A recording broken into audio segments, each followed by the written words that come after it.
Bautizar, ¿no? Bueno, vamos a comenzar el día de hoy. Si quiere acompañarme a orar, ahí en su lugar, si quiere inclinar su rostro, como usted guste, para poner este tiempo en manos de Dios. Padre, te queremos agradecer este día, Señor, que a pesar de circunstancias adversas, pues siempre vemos tu mano, Señor, tu soberanía, tu amor en cada una de ellas. Señor, te queremos pedir que este tiempo que tenemos designado para ti, Padre, sabemos que es poco, y que tú mereces más, pero queremos que tú hables a nuestra vida, a nuestros corazones, que permitas que sigamos creciendo, Señor, en tu palabra, y sobre todo llevar a la práctica tu palabra, Señor. Que seamos de testimonio, Señor, a aquellas personas que aún no conocen de ti, o aquellas personas que están confundidas en cuanto a una doctrina. Y sobre todo en este libro, Señor, que muchas veces es difícil pues de predicar por el contenido que tiene y sobre todo porque pues tú dejas ver ahí en tu palabra que es absoluto, Señor, que es blanco o es negro. Señor, te pedimos que abra nuestro entendimiento, Señor, y que seamos humildes al aceptar tu palabra. Te pedimos también por aquellas personas que no están, Señor, que pronto puedan regresar, que pronto puedan ellos tener en su corazón el congregarse continuamente, porque es obediencia hacia ti. En el nombre de Jesús, amén. Bueno, recuerda que habíamos comenzado ahí a estudiar el libro de Primera de Juan. ¿Sí? ¿Sí se acuerda de todo lo que hemos visto? Le voy a dar un pequeño resumen, espero no tardarme mucho en esto. Obviamente el libro comienza y veíamos que Juan lo escribió a las iglesias de Asia Menor, ¿verdad? La que ahora es Turquía. Veíamos que obviamente ellos estaban impregnando o estaban metiéndose ciertas filosofías, entre ellas el incipiente gnosticismo, que ya habíamos más o menos visto que era ese gnosticismo, ¿verdad? Enseñanzas que ellos tenían, y dentro de ellos, heréticas obviamente, había otros grupos, los dualistas, los serentinos, los docetistas, cristoplatonistas. Entonces había una mezcla de todo lo que habían enseñado los apóstoles, el evangelio, con estas filosofías griegas, ¿verdad? Y otras muchas esotéricas, místicas que ellos agregaban. Una de la principal que veíamos es que decían que Jesucristo no había venido como hombre, ¿verdad? No había estado aquí en la tierra. Otros decían, bueno, sí vino, pero nació de María y José. Ellos fueron sus padres biológicos. Sobresalió ante todos los demás. Y obviamente cuando se crucificó, pues en ese momento el Espíritu de Dios se fue, ¿no? De Cristo se fue. Otros decían que nada más habían visto una aparición de Jesucristo que no era real, que los apóstoles eso es lo que habían hecho, ¿no? Entonces, en ese tiempo, ya después de ese lapso, Juan ya de 90 y tantos años, y la iglesia la primitiva, traían ahí algunas confusiones, ¿no? Dudas. Entonces, lo que comienza a hacer Juan es escribirles esta carta, y entra de lleno, ¿verdad? Entra de lleno y les empieza a decir, obviamente que lo que habían escuchado, ¿no? Porque si vemos, y es donde estudiábamos un poco, pues no todos creían que realmente eso es lo que había dicho Jesucristo. Juan les dice eso, ¿no? Lo que hemos visto, lo que hemos creído, lo que hemos escuchado, lo que hemos palpado, lo que han visto nuestros ojos, que se refería a los apóstoles, dice, eso es lo que les estamos hablando, ¿no? Y él, esas frases veíamos que hacía referencia desde el Antiguo Testamento, ¿no? Tomando también como base Génesis 1, Juan 1:1, y eso es lo que les estaba haciendo recordar a ellos, porque tenían esas dudas en ese momento, esos cristianos. Pero también era ¿para qué? Para refutar a las enseñanzas de esos gnósticos, ¿no? De esos falsos maestros heréticos que estaban enseñando y atacando la divinidad de Jesucristo.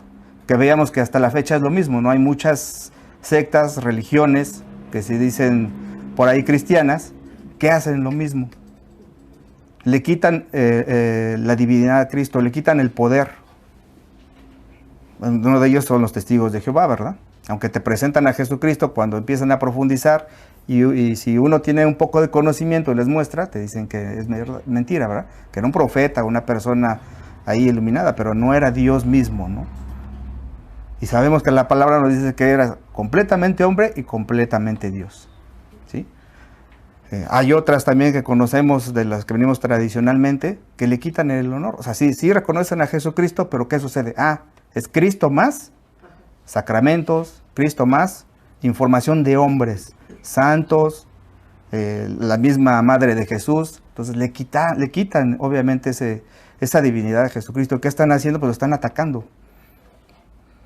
Están atacando esa parte. Entonces vimos ese andar del creyente y mostrábamos esas 4 características o evidencias de una salvación que nos mostraban a un creyente si era verdadero o no.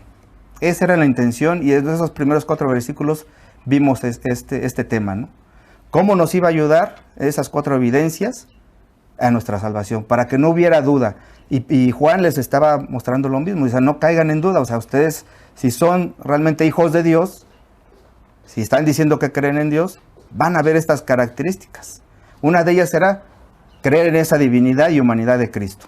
La otra era que deberían de proclamar el Evangelio como tal, como respuesta a.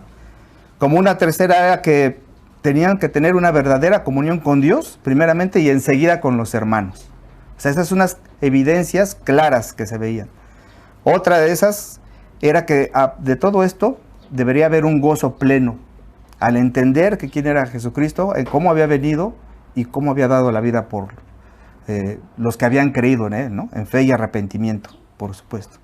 Después pasamos a otro tema que era el andar del creyente verdadero. Ahí vimos 6 características de un verdadero creyente que también mostraban la comunión con Jesucristo.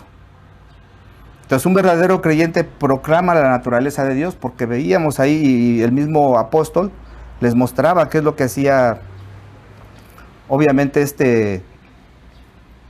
había dado en su evangelio, ¿verdad? También que había mostrado él. Entonces esas características a eso nos llevaba. Otra característica era que obviamente debería andar en comunión con Dios, ¿verdad? No en tinieblas. Ahí tinieblas se refería al pecado, ¿no? Que muchos de estas personas heréticas, falsos maestros, eran de sus características de ellos, ¿no? Que decían nosotros estamos más allá casi del bien y del mal, tenemos una comunión con Dios. Para nosotros lo importante es lo espiritual, lo carnal no, entonces por consiguiente yo puedo pecar. Lo que haga mi puerco, lo puede hacer, ¿no? Mi cuerpo, puerco, dice. Lo puede hacer, o sea, no importa lo demás. Yo tengo esa comunión con Dios, estoy más allá y lo hago con base al conocimiento intelectual que ellos veían.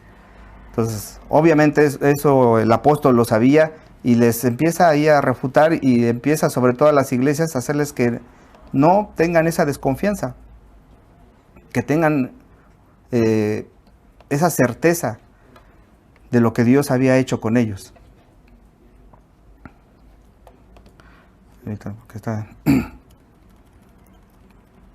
Entonces, esas 6 características, otra de ellas, y que era fuerte también que veíamos, es que un creyente debe reconocer ante Dios que es pecador.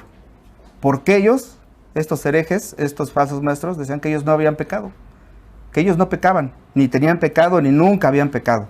Y Juan les dice, no, esas características de un verdadero creyente es reconocer, obviamente, ante Dios que es pecador. Otro debería reconocer también a Dios y confesar sus pecados para que el mismo Dios lo pudiera perdonar. Esa es una característica de un verdadero creyente. Y la última característica es que no debería ofender a Dios y que obviamente también aceptaba que habían pecado. Porque eso es lo que nos dice el apóstol, ¿verdad? Dice, si alguno ha pecado, abogado tenemos para con el Padre, ¿no? Jesucristo es justo. Que ese es el otro tema que veíamos, ¿no? Que cómo podíamos evitar el pecado a través de saber que Dios, Jesucristo, tenía esos 2 oficios. Uno de ellos que era nuestro abogado, ¿verdad? El Paracleto, que le dicen que también se conoce en el Espíritu Santo como el Paracleto. El que está a un lado tuyo y que te iba a defender. No en el sentido injusto, sino ante Dios decir, bueno, Ascari Sandoval, él es culpable de todo lo que se le está imputando, ¿no? ¿Y qué merece? Pues la muerte eterna, el castigo eterno. Pero obviamente yo, su abogado Jesucristo, voy a ser el sustituto de él. Era el segundo oficio que veíamos. Y obviamente ahí el apóstol le está mostrando a esta iglesia que puede estar confundida y temerosa. Decirles, eso es lo que tienen. O sea, Jesucristo le está recordando qué fue lo que hizo. Y no tenía mucho, habían pasado unos 60 años de lo que había sucedido, pero ya tenían y estaban invadidos de esas enseñanzas. Obviamente también nos servía esto para saber a nosotros como creyentes si estamos asistiendo a una iglesia, si realmente estamos cumpliendo con eso, ¿no? Si realmente somos salvos o no, o hay alguna duda todavía, ya sea por esas falsas enseñanzas que traemos desde la infancia de nuestros padres o que nos haya enseñado, o porque realmente no he nacido de nuevo, y eso es lo duro. Y ahí es donde Juan veíamos que todo pone en unos y ceros, en blanco y negro. ¿Eres hijo del Dios o eres hijo del diablo? ¿Andas en tinieblas o andas en luz? O sea, no hay más. Y ahora, después de eso, de que nos muestra estos dos oficios que tenía Jesucristo, que también nos dan un consuelo y un bálsamo, porque decíamos, puro pecado, pecado, o sea, soy o no soy, ¿verdad? Y tengo que confesar mi pecado y tengo que hacer el otro porque soy pecador. Dios dice, sí, tú no vas a poder, pero tenemos a Jesucristo, ¿no? Ese abogado que cuando tú llegues a pecar, porque es lo que nos mostraba, no es que no vayan a pecar nunca, ¿verdad? Sino que puede llegar a suceder, veíamos esas traducciones, puede llegar a suceder y va a suceder que en algún momento caigan en pecado, pero ya no son esclavos de esa vana manera de vivir. Y teníamos ese consuelo, decíamos, qué alivio, ¿no? Que ya sabemos, no es nada más pura condenación, sino ya recibimos y nos recordaba esas buenas noticias. Que Jesucristo nos vino a rescatar de la ira de Dios, ¿verdad? Vino a pagar lo que nosotros debíamos a Jesucristo. Que iba a ser el sustituto. No iba a ser, como lo veían en ese tiempo, apaciguar la ira de Dios. No iba a apaciguarla. Como cualquier Dios de cualquier otra religión o secta que platicábamos. ¿Qué es lo que hacían? Hacían sacrificios para que se apaciguara la ira de Dios y no nos castigara, ¿no? No nos diera lo que merecíamos, ¿no? Aquí Jesucristo vino a cubrir todo eso y nosotros ya no teníamos nada más que hacer, más que ser agradecidos con Él. Entonces ahora, hermanos, continúa el apóstol, obviamente, y nos va a dar en estos versículos, en la segunda parte del capítulo 2, si quiere empiece a abrir ahí su palabra, una certeza también de nuestra salvación. Si todavía hay duda de lo que él ha explicado, dice, hay certezas.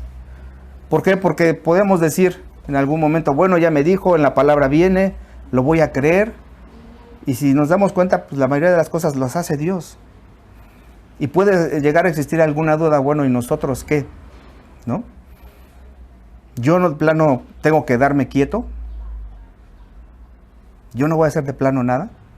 Yo sé que Dios me dio la salvación, Él es el que actúa, Él pone el querer como el hacer, por su buena voluntad en mi corazón. Él hace todo. Pero aquí vamos a ver 4 acciones de ti creyente que te darán la certeza de tu salvación. Si aún había duda y aún había duda en nosotros, o si hay dudas, y en aquel momento a esa iglesia que Juan les escribe les dice, no, hay 4 acciones, y esas tú las vas a evaluar solito, a través de la palabra, por supuesto. Y yo creo que vamos a ver nada más la primera y les voy a decir cuál es. Obedecer la palabra de Dios te dará la certeza de tu salvación.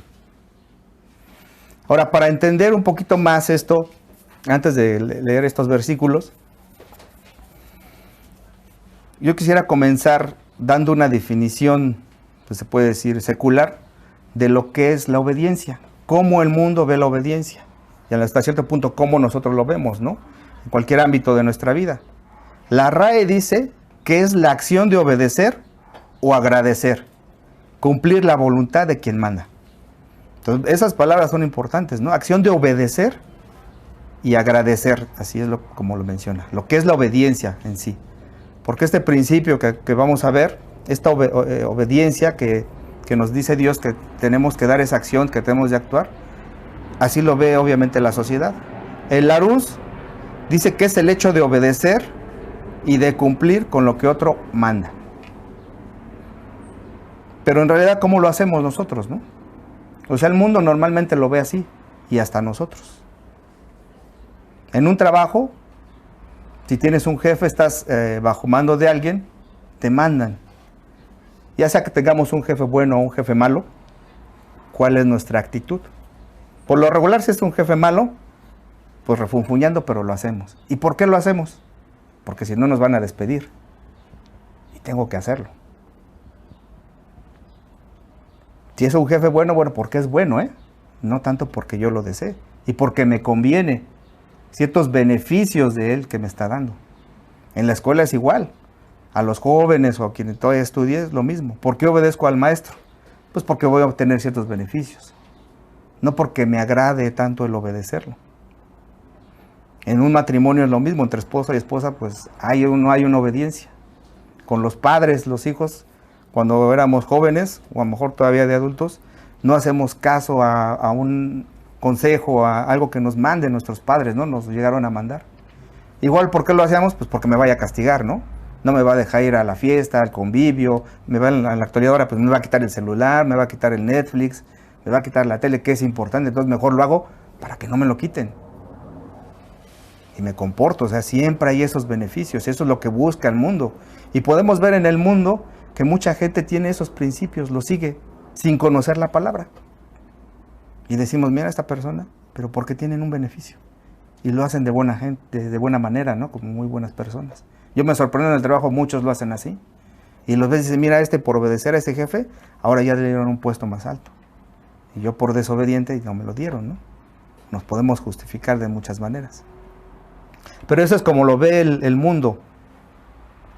Pero aquí lo que pretende el apóstol es que lo veamos nosotros bajo la palabra, bajo la escritura. Entonces vamos a leer estos versículos de Primera de Juan, capítulo 2, versículo 3 al 6. Si ya tiene ahí su palabra o en el celular, y dice: y en esto sabemos que nosotros le conocemos, si guardamos sus mandamientos. El que dice yo le conozco y no guarda sus mandamientos, el tal es mentiroso y la verdad no está en él. Pero el que guarda su palabra, en este verdaderamente el amor de Dios se ha perfeccionado. Por esto sabemos que estamos en él. El que dice que permanece en él, anda como él anduvo. Esta primera acción que vamos a ver hoy, hermanos, que es obedecer la palabra de Dios y que nos va a dar esa certeza de nuestra salvación, ahí el apóstol, estos versículos los está dirigiendo, obviamente sin duda, sí a la iglesia, pero también hacia los gnósticos, ¿verdad? Que pretendían que poseían ese conocimiento superior. Ellos sabemos que utilizaban esa palabra de gnosticismo, viene de la palabra griega gnosis, ¿verdad? Y eso es lo que ellos pretendían, ¿no?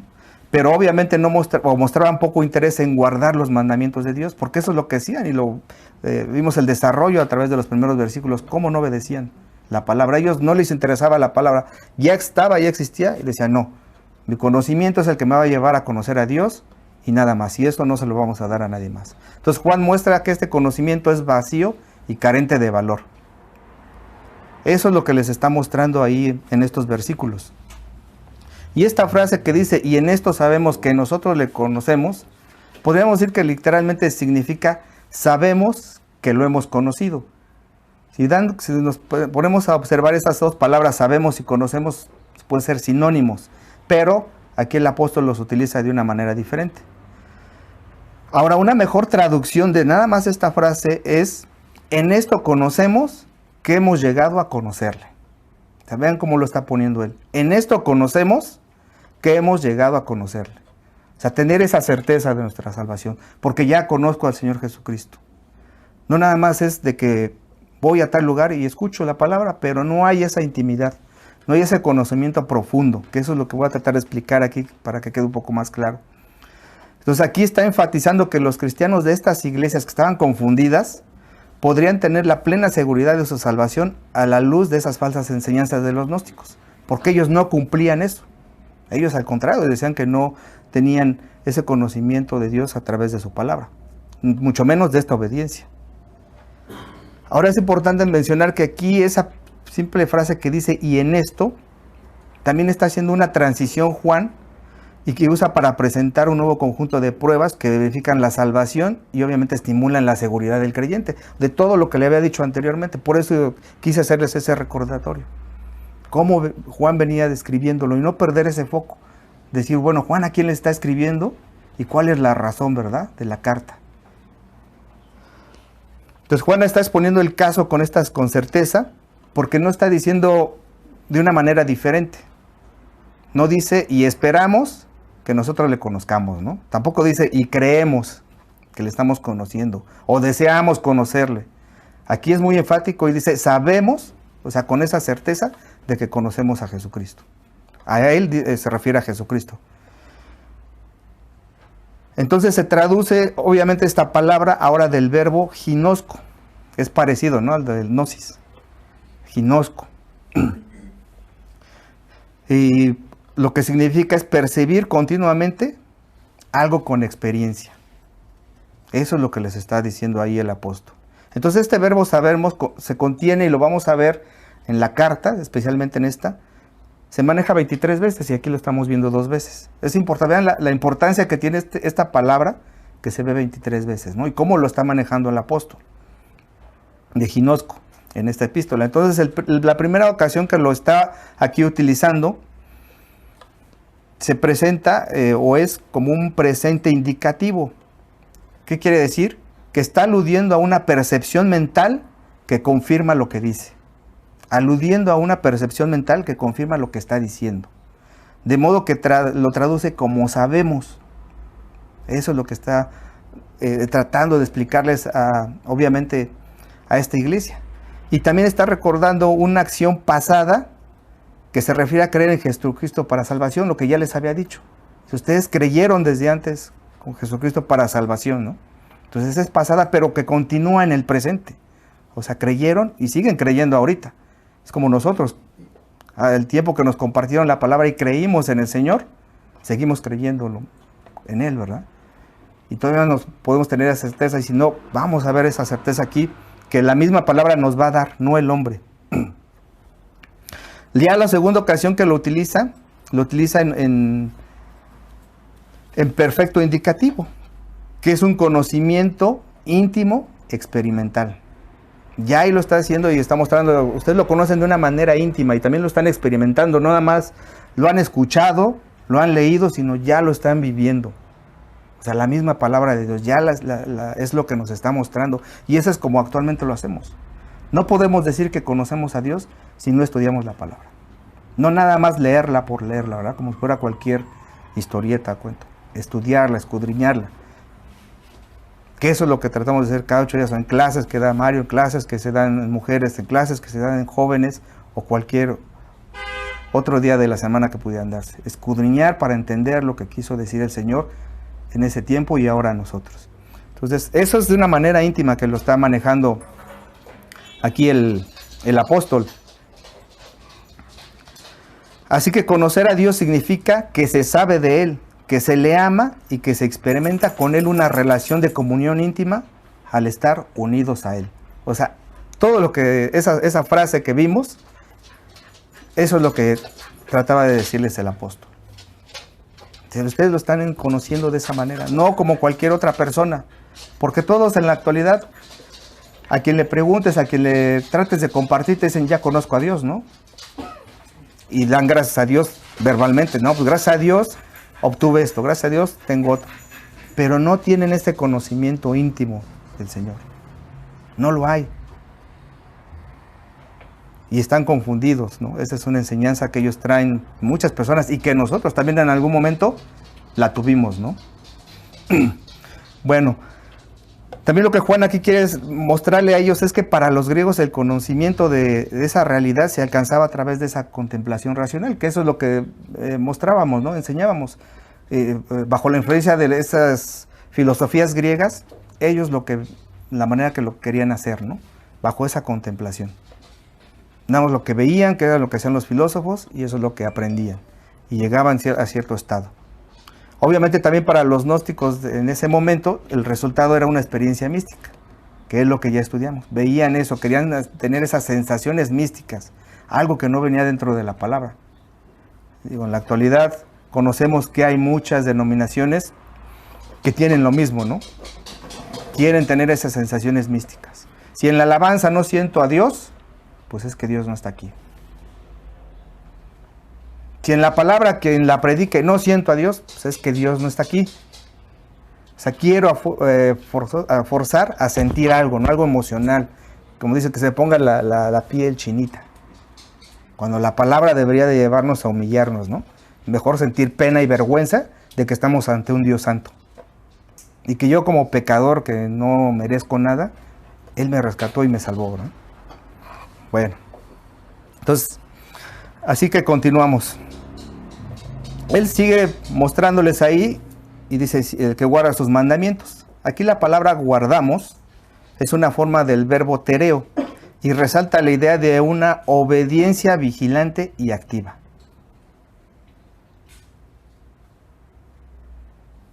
Eso es lo que está viendo él. También se le puede traducir como persistir en la obediencia, observar, cumplir y prestar atención.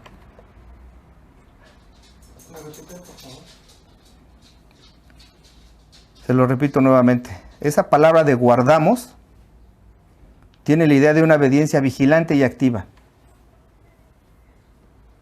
Persistir en la obediencia, mantenerla, observarla, cumplirla y prestar atención. O sea, prestar atención a la palabra, a lo que nos está diciendo, a lo que nos está demandando Dios, ¿verdad?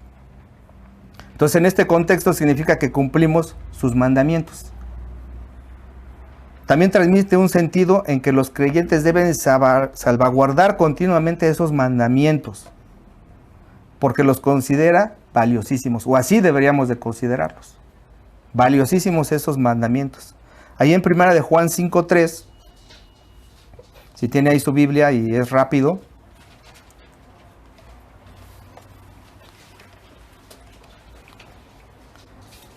¿Quiere acompañarme? Denme un minuto.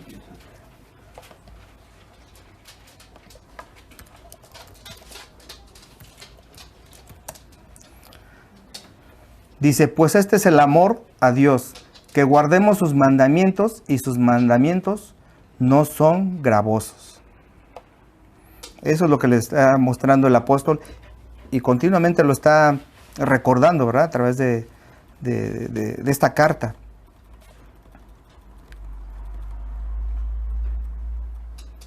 En Esdras, ¿se acuerda que acabamos de terminar Esdras? Ahí en Esdras 7:10, que también ese libro fue impresionante, que debería haber impactado mucho a nuestras vidas, más ahora que lo que estamos pasando, ¿verdad? Como iglesia. Ya tiene ahí Esdras 7-10. Ya lo tiene, si no aquí se lo leo.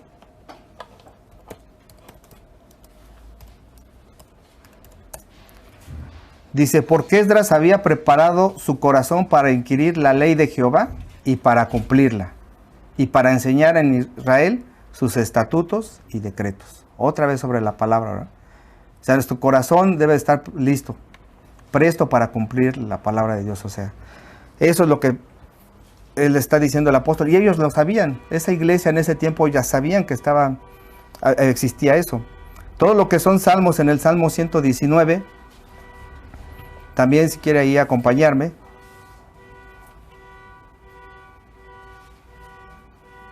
Salmo 119, 1. A lo mejor hasta lo sabe de memoria.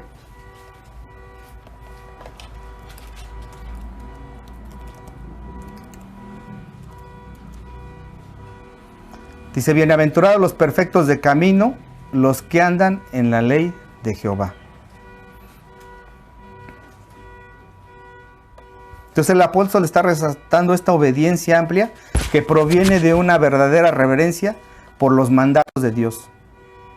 Esto no significa que todo el que guarda las leyes de Dios, eso es importante aprenderlo, no todo el que guarda las leyes de Dios es cristiano, que es lo que les decíamos, o les decía hace rato. Vemos muchas personas que guardan ciertos principios y obtienen ciertos beneficios, ¿no? Por guardar esos principios. Pero eso no implica que sean cristianos. Y nosotros podemos muchas veces hasta quejarnos en ver esa parte, que muchas personas que no son cristianas tienen mayores beneficios que a lo mejor nosotros. Y lo peor de todo es que podemos llegar a caer en una actitud de no ser agradecidos con Dios. Y podemos poner a Dios como el ogro. ¿Por qué? Lo regular y como ejemplo podemos tener cuando un padre ve que su hijo anda en rebeldía, anda en pecado, y se acercan y dicen, es que el Señor, tengo miedo de que el Señor castigue a mi hijo, ¿no? Otra vez el temor de hombre, ¿no? O sea, no dices, estoy temeroso de en qué va a parar mi hijo, o que está ofendiendo a Dios, sino la actitud egoísta. Yo sé lo que le va a pasar y eso tengo este temor, ¿no? De lo que le va a pasar a mi hijo pequeño de 40 años, ¿no? Que está ahí todavía viviendo en la casa. O sea, ¿qué voy a hacer? Eso es lo que normalmente hacen los padres, o podemos llegar a hacerlo, ¿no? También. Y no dejar que Dios actúe.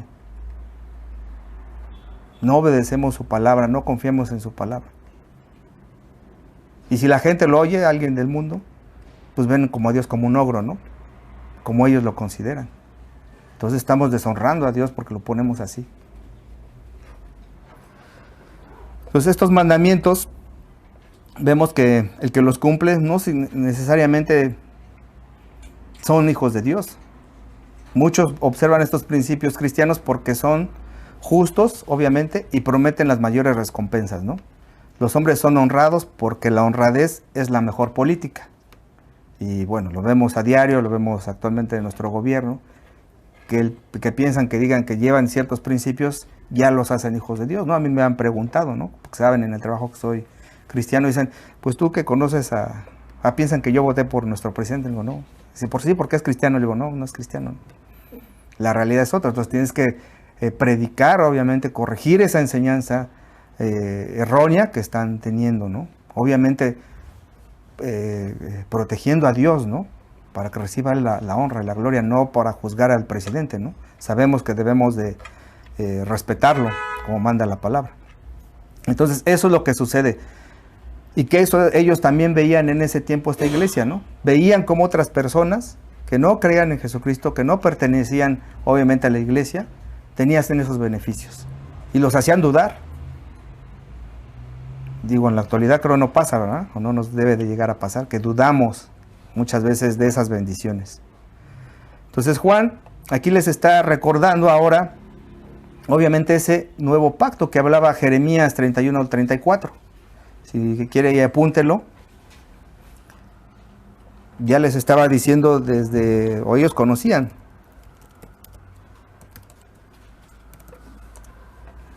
Pero vamos a leerlos.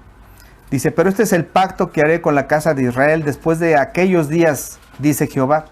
Daré mi ley en su mente y la escribiré en su corazón, y yo seré a ellos por Dios, y ellos serán para mi pueblo. Y no enseñarán más ninguno a su prójimo, ni ninguno a su hermano, diciendo, conoce a Jehová, porque todos me conocerán, desde el más pequeño de ellos hasta el más grande, dice Jehová. Porque perdonaré la maldad de ellos, y no me acordaré más de su pecado. Entonces otra vez Juan les está recordando esa promesa, esa profecía que también ellos le habían recibido, ¿no? Y que debían entonces ellos creerlo, tener esa certeza de su salvación que ya se las había dado el Señor Jesucristo. Ahora la palabra mandamiento podemos entenderla a los 10 mandamientos, ¿verdad? Que le dio el Señor, Jehová, a Moisés. Pero no se refiere a eso. O sea, aquí la palabra no se refiere a la palabra nomo, que es del griego, ¿no? La ley. Sino está haciendo énfasis a una palabra griega que se llama entole, que lo que significa es un requerimiento judicial, orden o mandato, obviamente. Eso es lo que está haciendo referencia. También sabemos que no es que estaba haciendo a un lado la ley, porque el Señor Jesucristo, ahí en Mateo 5, dice que Él vino, obviamente, a cumplir la ley, ¿verdad? No vino a quitarla, a abrogarla, que es lo que menciona. Entonces, en conjunto con el nuevo pacto y todo lo que ya había dado Moisés o Jehová a través de Moisés, tenían que cumplirlo. Y Jesucristo es el que fue el ejemplo, el que lo estaba haciendo. Ahí en Juan 5:46,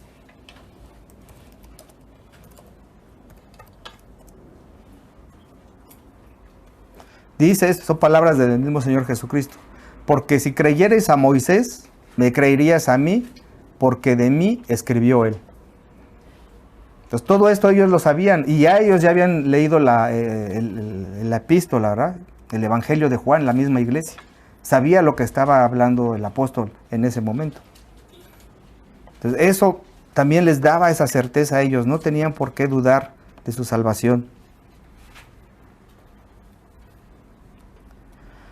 Esto obviamente les está diciendo él, ¿qué es lo que va a distinguir a los arrepentidos o los que no se han arrepentido, perdón, de los que ya son regenerados, de los que ya se arrepintieron? Esa acción que van a tener, el obedecer sus mandatos, los va a hacer esa diferencia. Pablo, ¿cómo los llama? Los llama él los hijos de desobediencia, ¿verdad? Y en Efesios 2:2. Y Pedro los pone como hijos obedientes, o sea, lo contrario, ahí en primera de Pedro 1-14. Entonces la obediencia que honra a Dios es realmente el reflejo de un amor genuino. Según escribió Juan, aquí más adelante vamos a ver, ahí igual en primera de Juan capítulo 5, versículo 2-3, él menciona y dice, en esto conocemos que amamos a los hijos de Dios, cuando amamos a Dios y guardamos sus mandamientos. Pues este es el amor de Dios, que guardemos sus mandamientos y sus mandamientos no son gravosos, ¿no? Ya le habíamos leído, pero eso le está recordando obviamente ahí. Entonces este principio no era nuevo para Juan, tampoco, porque él lo escuchó del mismo Señor Jesucristo. Ahí en Juan 15, vaya a Juan 15, por favor. Perdón, Juan 14, versículo 15. Y vamos a leer algunos versículos de ese mismo capítulo. Obviamente vemos que están ahí en la cena todo el contexto. Le está dando la promesa del Espíritu Santo. Y él en el 15 les dice, Juan capítulo 14, versículo 15 les dice, si me aman, guardan mis mandamientos. Y más adelante en el 21, dice, el que tiene mis mandamientos y los guarda, ese es el que me ama. Y el que me ama será amado por mi Padre. Y yo le amaré y me manifestaré a él. Eso lo está diciendo obviamente a todos los apóstoles en ese momento. Y todavía otro versículo del 23 a 24, ahí mismo les está diciendo. Porque preguntó Judas, no el Iscariote, sino el otro. Dice, respondiendo Jesús y le dijo, el que me ama, mi palabra guardará, y mi Padre le amará, y vendremos a él y haremos morada en él. El que no me ama, no guarda mis palabras, y la palabra que habéis oído no es mía, sino del Padre que me envió. ¿El anterior fue Juan, perdón? Juan 14, versículo 15, Juan 14, versículo 21, Juan 14, 23 al 24, y él termina con Juan 15, 10, ahí más adelante dice, si guardaras mis mandamientos, permaneceréis en mi amor, así como yo he guardado los mandamientos de mi Padre y permanezco en su amor. O sea, vemos cómo el Señor Jesucristo fue el ejemplo, otra vez, de que Él guardaba los mandamientos, que Él guardaba la palabra del Señor. Sabiendo nosotros que también Él era Dios, aquí en la tierra Él cumplió y obedeció lo que su Padre decía, ¿no? Entonces, ¿cómo podremos resumir esto? ¿Cómo sería una definición bíblica de obediencia hacia nosotros, o de nosotros? Yo me ahí atreví a hacer una, obviamente bíblicamente y con todo este estudio, y podríamos definirlo así, que la obediencia es cumplir la voluntad de Dios con sumisión y de una forma persistente, activa, vigilante, para que sus mandamientos sean atendidos en agradecimiento a Él.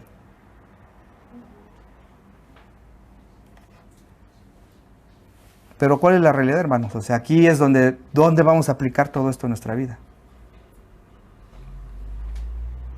Si nos damos cuenta, es blanco o negro. ¿Obedecemos o no obedecemos? No puedo decir que estoy obedeciendo al Señor cuando en realidad no hago. Y algo tan sencillo y que siempre, y a lo mejor parece cantaleta y a lo mejor hasta podremos decir, es que este es legalista o son legalistas. No dejen de congregarse como otros tienen por costumbre. Es un mandato de Dios, es un imperativo. Pero nuestra justificación, ¿cuál es? Es que estoy cansado y necesito salir de viaje, ¿no? Sí, es cierto, estás cansado y necesitas salir de viaje. No, es que me duele hoy el pelo, ¿no? No, la uña del dedo gordo del pie derecho me duele. Pues total, lo suben en internet, que es una bendición el internet y que podamos nuevamente estudiar. Pero vemos también que el Señor, y hemos estudiado aquí, que la comunión obviamente con los hermanos, ¿cómo se va a dar? Pues estando congregados. Entonces, ¿estoy obedeciendo o no estoy obedeciendo? Y eso es para nosotros, ¿no? O sea, cada uno debe de responder esas palabras. ¿Estoy obedeciendo o no? En tu trabajo es lo que veíamos, ¿no? ¿Cómo estás obedeciendo? Independientemente que el jefe no sea creyente, ¿cómo lo hago? Yo podría decirles que yo obedezco a mi jefe, y aquí es donde me pegó fuerte esto, porque así yo obedezco a mi jefe. Pero ya empezando a analizar, dije, sí, lo obedezco porque me gusta lo que hago, o sea, me gusta mi profesión. Pero cuando no me gusta, pues lo hago porque pues tengo que comer, ¿no? Y si no le obedezco, pues me va a correr, me va a despedir. O no voy a gozar de ciertos beneficios de que me deja salir temprano, que me da permiso para esto, de que puedo llegar tarde. Pero no es por un agradecimiento pleno, ¿verdad? Con Jesucristo es eso, con Dios. Es por amor y lo está demandando, y eso es lo que vamos a ver todavía en los siguientes domingos, si Dios quiere. Ahora, como esposo, igual. ¿Cómo soy? Obediente a mi esposa. Oye, mi amor, que vamos a ir a ver a mi mamá porque nos invitó a comer. Bueno, vamos, pero nada más para no pelear, ¿no?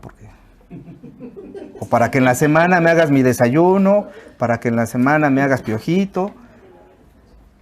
Veo el beneficio, ¿no? Y es duro cuando ves eso, o sea, ¿por qué lo estoy haciendo? No porque, número uno, amo a Dios, y número dos, amo a mi esposa, ¿verdad? Y le agradezco de que ella, todo lo que hace en la semana por mí. Y si ya me pongo más rudo, pues es que me lo merezco, ¿no? Y es su función como esposa, ¿no? Y la esposa igual, ¿eh? O sea, como esposas, ¿cómo actúan las esposas?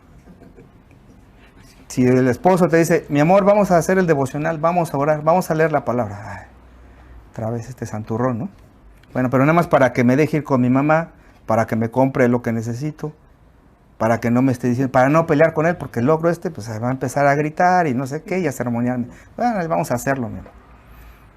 Pero no es por amor a Dios, a su palabra, a su obediencia y al esposo, ¿no? O la otra, pues sí lo voy a hacer porque vamos a recibir la bendición del Señor, ¿verdad? Ya llega el aguinaldo, ya va la bendición del Señor. O sea, ese es mi corazón.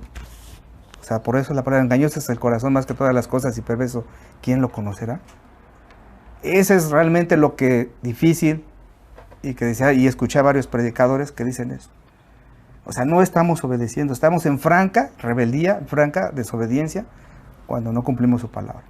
Y no lo digo yo, o sea, lo dice la Biblia cuando vemos eso, son imperativos, son mandatos. Los hijos igual, y poníamos de ejemplo. Hijo, vas a ir a la iglesia con nosotros. Pues bueno, con tal de que no me esté diciendo nada en la semana. O sea, no estamos poniendo, ni somos muchas veces ni de estorbo con nuestros hijos, ¿no?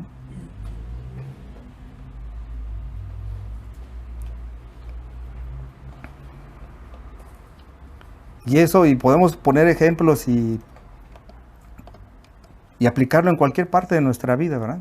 En cualquier ámbito, en la misma iglesia. En la misma iglesia la palabra, a través del pastor, de los que predican, del maestro, de algún líder, no obedecemos. Yo nada más le hago caso al pastor, a él no. Yo nada más le hago caso a la que me disipula, o al que me disipula, a los demás no. Oye, pero es la palabra, la estás escuchando, no estoy mandando yo, la estamos estudiando. No, yo no quiero hacerlo. O sea, mi pensamiento es este, y durante años me he manejado así. Bueno, pues hazlo entonces, estamos en desobediencia. Esa es la desobediencia, obviamente, y que está marcando aquí Juan, y les está mostrando. Dice, si ustedes obedecen a Dios, están mostrando con esa actitud, con esa acción, de que son hijos de Dios. O sea, no hay otra. Y si no lo estás haciendo, número uno, lo que le decía, no eres hijo de Dios, esa es la realidad y suena feo. ¿Y lo que es lo que te espera? Pues la condenación eterna, el castigo eterno. La ira de Dios sobre nosotros los hombres o los que no han creído en Él por obedecer otras cosas, otras filosofías, que es lo mismo. Es que yo vengo aquí a la iglesia, pero pues me gusta porque son buena onda, ¿no? Me reciben muy, muy bonito. Yo he escuchado, me han dicho a las personas que luego invito, ¿cómo ves? ¿Cómo viste? Cuando dicen, son muy buena onda, luego voy, ¿no? Oye, quiero ir para sentirme bien. Pero yo creo en esto, Yo creo en la Virgen, yo creo en mis santos. Y además traigo mi estampita que mi mamá me regaló y no la voy a tirar, Yo no te estoy diciendo que lo hagas. Es desobediencia a Dios, no a mí. Lo sepa o no, es desobediencia a Dios. Eso no lo va a eximir de que esté desobedeciendo a Dios, la falta de ese conocimiento. Pero nosotros como hijos de Dios es peor aún porque ya tenemos el conocimiento y aún así lo desobedecemos. Y esa es la reflexión de decir al día de hoy, ¿cómo estoy obedeciendo a Dios? Realmente lo busco a través de su palabra, lo estoy conociendo, que es también lo que vamos a ver. Permanezco en su palabra, que esa es otra de las acciones que también vamos a estudiar. Lo estoy llamando, o sea, lo obedezco por amor a Él o por los beneficios que me va a dar. Señor, no me interesa si me vas a dar beneficios, y hablamos de beneficios físicos, porque los espirituales ya no nos dio, desde que Él nos rescató, tenemos esos espirituales. O podremos decir como en Daniel, cuando los iban a quemar. Bueno, y si Dios quiere, nos va a rescatar, y si no, yo seguiré adorando a Dios. Así estoy yo, Señor, tengo esta enfermedad, tengo esta situación, sáname, sácame de esta. Y bien, y si bien lo haces, qué bueno, y si no, te seguiré amando. ¿Lo hacemos? ¿O nos entristecemos porque no recibimos eso? Y bueno, ahora que toca el primer día de mes y viendo si somos obedientes o no, pues ¿qué le parece si ponemos este tiempo para ponernos a cuentas con Dios en lo que preparan los elementos y reconocerlo, ¿no? Y decirle, Señor, pues aquí estoy, tú conoces mi corazón, sabes que no soy perfecto, porque también la palabra eso es lo que nos lleva. Dice, el Señor ahí muestra, y lo que les dice Juan, obviamente, a la iglesia. No va a ser esa perfección, y por eso les recordó que Jesucristo fungía como abogado y fungía obviamente como ese sacrificio, ¿verdad? Ese sustituto. Entonces, acercarnos a Él y decirle, Señor, no soy perfecto, esta obediencia no es perfecta, pero quiero que en el momento que tú me hables a través de tu palabra, caer rendido y humillado, porque no somos obedientes. Seamos honestos, hermanos, no somos. Yo he escuchado personas que dicen, yo sí obedezco a la palabra de Dios y yo sí la llevo a cabo.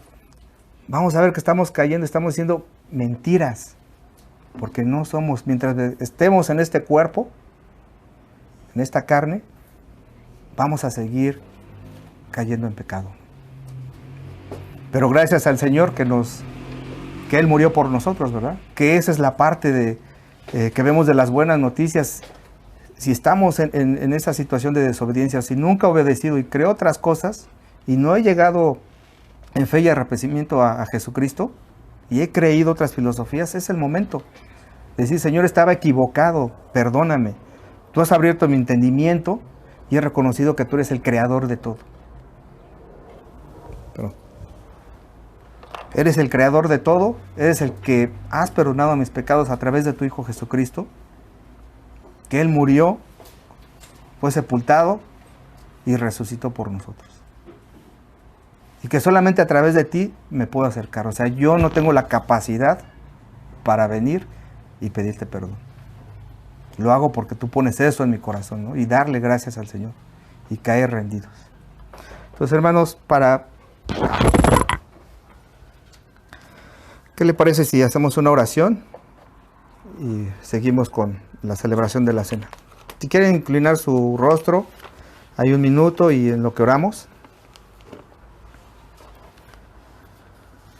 Padre, te queremos agradecer, Señor, por este tiempo que tú nos has permitido disfrutar, conocer, pues más de ti, Padre. Sabemos que ese conocimiento pleno de ti nunca va a llegar, eres infinito y no lo vamos a alcanzar, pero sí nos anima y nos ayuda a estar más unidos a ti, a amarte más, Señor, como tú nos has amado. Te pedimos que haya agradecimiento en nuestro corazón por todo lo que tú has hecho. Muchas cosas que a lo mejor ni podamos ver o estemos cegados, pues vienen de ti, Padre. Ya sean cosas buenas o malas, situaciones difíciles, adversas, de alegría, que en este año a lo mejor muchos de nosotros hemos pasado o han pasado, pero tú siempre has estado ahí, Señor. Tú nos has permitido y vemos tu mano poderosa. Hemos estudiado, Señor, a través de Esdras también cómo te manifiesta, Señor, a sus hijos, a tus hijos, Señor. Y sobre todo cuando somos obedientes, Padre, nos das beneficios, Señor. Si es que a ti te place también. Señor, queremos poner nuestro corazón, nuestra mente, Señor, ante ti, que lo sigas guardando, cuidando, que nos muestres en qué momento desobedecemos tu palabra, Señor, no a las personas, sino tu palabra. Y que muchas veces también utilizas a personas para mostrarnos tu palabra, Señor. Señor, perdónanos y te agradecemos porque tu palabra también nos da ese consuelo. No siempre es algo que nos confronte, Señor, sino siempre va a haber ese consuelo. Y hoy que celebramos esta cena, Señor, para recordarte el por qué estamos aquí, el por qué respiramos simplemente, Señor, pues vemos y queremos ser agradecidos en cada momento. Ponemos este tiempo en tus manos, Señor, y bendice a aquellos que aún no han venido. Quita estorbos de su vida, de su corazón, para que puedan seguir congregándose. Y aquellos que aún no llegan, que sabemos que tú has preparado, Señor, para tu reino, porque a ti te ha placido, pues también te pedimos que, número uno, como iglesia estemos preparados para recibirle y que prepare sus corazones para ese arrepentimiento. En el nombre de Jesús, amén. Y ahí en 1 Corintios 11:25, en la institución de la seña del Señor, Pablo dice: porque yo recibí del Señor lo que también les he enseñado, que el Señor Jesús, la noche que fue entregado, tomó pan y bebiendo, dando gracias, lo partió y dijo: tomad y comed, que este es mi cuerpo, que por vosotros es partido. Haced esto en memoria de mí. Entonces, comamos el pan.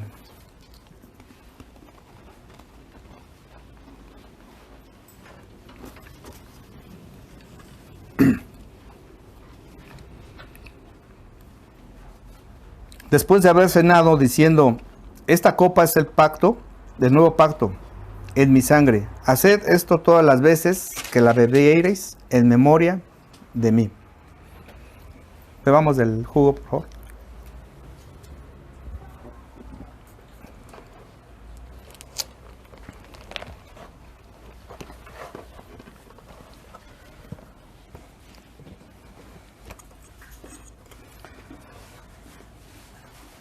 Pues ya, gracias a Dios.